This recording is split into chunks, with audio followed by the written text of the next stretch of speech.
কুষ্টিয়ায় রমজানকে কেন্দ্র করে বেড়েছে নিত্যপণ্যের দাম। এ নিয়ে বিস্তারিত জানাতে যুক্ত হচ্ছেন সহকর্মী নাহিদ হাসান তিতাস। তিতাস, কোন কোন পণ্যের দাম বেড়েছে জানাবেন? বুবলি, রমজানের শুরুতেই কিন্তু কুষ্টিয়ার যে নিত্যপণ্যের বাজার সেটি কিন্তু উত্তপ্ত হয়ে উঠেছে। অর্থাৎ সব ধরনের পণ্যের দামই কিন্তু বেড়েছে কয়েক গুণ করে। অর্থাৎ আমি এখন রয়েছি কুষ্টিয়ার সবচেয়ে বড় বাজার পৌর বাজারে। এ বাজারের যদি আজকের আমি বাজার দর জানাই, যেমন এখানে ইফতারির যে নিত্য পণ্য যেটি আছে, বেগুন সবচেয়ে প্রয়োজনীয় পণ্য, সেই বেগুনের দাম কিন্তু কেজিতে 20 থেকে 30 টাকা বেড়েছে, বেড়ে 100 থেকে 120 টাকা কেজি দরে বিক্রি হচ্ছে।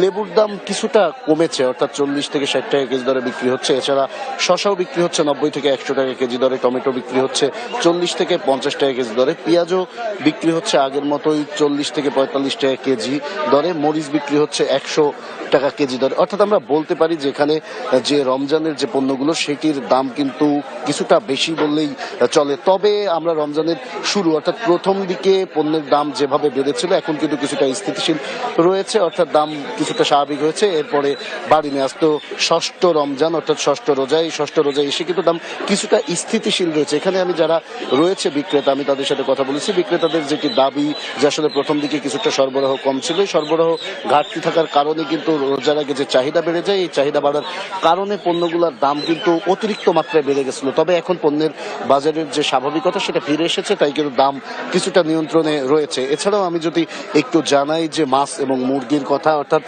মুরগির দামও কিন্তু রমজানের শুরুতেই বেড়েছে। সব ধরনের মুরগির দাম কেজি প্রতি বেড়েছে 20 থেকে 30 টাকা পর্যন্ত। অর্থাৎ ব্রয়লার মুরগি কেজিতে বিক্রি হচ্ছে 200 টাকা কেজি করে এবং সোনালী মুরগি বিক্রি হচ্ছে 280 টাকা কেজি দর। অর্থাৎ আমরা বলতে পারি যে মুরগির দামটাও কিন্তু বাড়তি। এছাড়াও সব ধরনের যে মাছের দাম, সেই মাছের দামও কিন্তু বাড়তি রয়েছে। অর্থাৎ সব কোনো ধরনের মাছই কিন্তু 200 থেকে 300 টাকার নিচে বাজারে পাওয়া যাচ্ছে না। আসলে এই যে রমজানের শুরু হলেই যে নিত্যপণ্যের বাজারের যে অস্থিরতা, এই অস্থিরতায় কিন্তু যারা ভোক্তা রয়েছে তারা ক্ষোভ প্রকাশ করছে। ভোক্তারা যদি বলছে যে আসলে রমজান আসলেই এক শ্রেণীর অসাধু যারা ব্যবসায়ী রয়েছেন তারা কিন্তু বাজারে সিন্ডিকেটের মাধ্যমে যে পণ্যের দাম সেটি কিন্তু বাড়িয়ে দেয়, যা তাদের কাছে বাড়তি বোঝা হয়ে দাঁড়ায়। তারা এইটির জন্য কিন্তু দোষাচ্ছে যারা এই বাজার তদারকির দায়িত্ব আছে তাদেরকে। তারা বলছে বাজার ঠিকমতো তদারকি না করার কারণেই কিন্তু এই পণ্যগুলোর দাম উঠানামা করে এবং যারা অসাধু বিক্রেতা আছেন তারা কিন্তু এক প্রকার ক্রেতাদের চাহিদাকে জিম্মি করে তাদের অতিরিক্ত মাত্রায় পণ্য বিক্রি, অতিরিক্ত দামে পণ্য বিক্রি করে এবং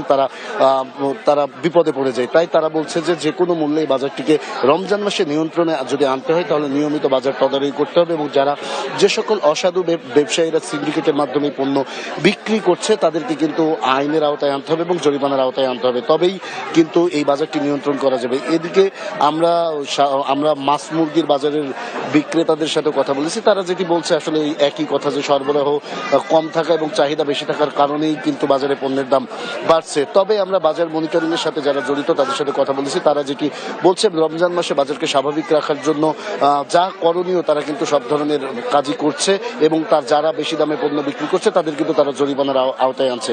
এই ছিল কুষ্টিয়া থেকে আমার কাছে সর্বশেষ খবর। আমি চলে যাচ্ছি স্টুডিওতে, সেখানে রয়েছে বুবলি। তিতাস, আপনাকে ধন্যবাদ। দর্শক, নিত্যপণ্যের দাম নিয়ে বিস্তারিত জানাচ্ছিলেন আমাদের সহকর্মী।